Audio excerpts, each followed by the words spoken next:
Pioneers ആയിട്ടുള്ള ആളുകളുടെ class കേൾക്കാനുള്ള ഒരു ഭാഗ്യം ഞങ്ങൾക്ക് ഉണ്ടായിട്ടുണ്ടായിരുന്നു. കാലിക്കറ്റ് ഭാട്ടിയയുടെ പ്രത്യേക ആപ്പ് ഉണ്ടായിരുന്നു. DBMC കാലിക്കറ്റ് ടീമും വളരെ നന്നായിട്ട് ഹെൽപ്പ് ചെയ്തിരുന്നു.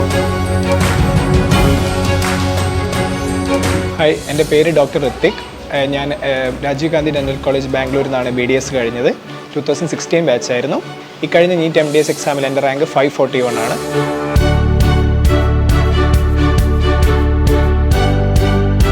കഴിഞ്ഞ ഒരു വർഷമായിട്ട് ഞാൻ DBMCയുടെ പ്ലാനിൻ്റെ ഭാഗമാണ്.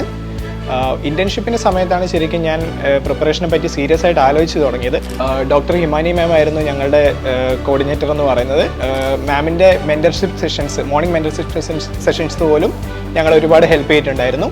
ഇന്ത്യയിൽ തന്നെ ടോപ്പ് ഫാക്കൽറ്റീസ് ആയിട്ടുള്ള മെഡിക്കൽ പ്രൊഫസേഴ്സിൻ്റെ ക്ലാസ്സസ് കേൾക്കാനുള്ള ഭാഗ്യം, അതായത് ഇപ്പോൾ doctor Ashwini Kumar sir, doctor Saurabh Bhatia sir pharmacology, അതുപോലെയുള്ള ടോപ്പ് ടയർ ആയിട്ടുള്ള പൈനിയേഴ്സ് ആയിട്ടുള്ള ആളുകളുടെ ക്ലാസ് കേൾക്കാനുള്ള ഒരു ഭാഗ്യം ഞങ്ങൾക്ക് ഉണ്ടായിട്ടുണ്ടായിരുന്നു. ബേസിക്കലി സബ്ജക്ട്സ് ക്ലാസ്സസ് കേട്ട് കഴിഞ്ഞ് എൻ്റെ സ്വന്തം ഹാൻഡ് റിട്ടൺ നോട്ട്സ് ഉണ്ടാക്കി അത് റിവൈസ് ചെയ്യാണ് ഞാൻ ചെയ്തത്.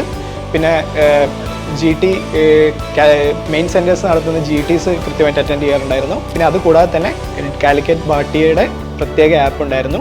അതിനകത്ത് നമുക്ക് വീക്ക്ലി ടെക്സ്റ്റ് ഉണ്ടായിരുന്നു. എക്സാമിനോടനുബന്ധിച്ച് GTs ഉണ്ടായിരുന്നു. അതൊക്കെ വളരെ ജുഡീഷ്യസ് ആയിട്ട് അറ്റൻഡ് ചെയ്തിട്ടുണ്ടായിരുന്നു. DBMC കാലിക്കറ്റ് ടീമും വളരെ നന്നായിട്ട് ഹെൽപ്പ് ചെയ്തിരുന്നു. ഡോക്ടർ ആഷിഖ്, ഡോക്ടർ ഐശ്വര്യ, ഇവർ രണ്ടുപേരുമായിരുന്നു എൻ്റെ മെൻറ്റേഴ്സ് എന്ന് പറയുന്നത്. എന്ത് ക്വയറീസ് ഉണ്ടെങ്കിൽ പോലും ഞാൻ ഇവരുമായിട്ട് കൃത്യമായിട്ട് കമ്മ്യൂണിക്കേറ്റ് ചെയ്ത് ഞാൻ എന്ത് പ്രശ്നമാണ് എനിക്ക് കൃത്യമായിട്ട് ഞാൻ ആ സമയത്ത് അനുഭവിക്കുന്നതെന്ന് കറക്റ്റായിട്ട് അനലൈസ് ചെയ്ത് അതിനുള്ളൊരു വഴി അവരെനിക്ക് കാണിച്ചു തന്നിട്ടുണ്ടായിരുന്നു. പ്രത്യേകിച്ച് ഡോക്ടർ നിയാസിൻ്റെ ടിപ്സ്, അദ്ദേഹത്തിൻ്റെ പോസിറ്റിവിറ്റി നിറഞ്ഞ വാക്കുകളൊക്കെ ഈ പ്രിപ്പറേഷൻ വളരെ സ്മൂത്തായിട്ട് കൊണ്ടുപോകാനും നല്ലൊരു റാങ്ക് അച്ചീവ് ചെയ്യാൻ വേണ്ടി എന്നെ ഹെൽപ്പ് ചെയ്തിട്ടുണ്ടായിരുന്നു. I sincerely thank Bhatia and team for this amazing rank.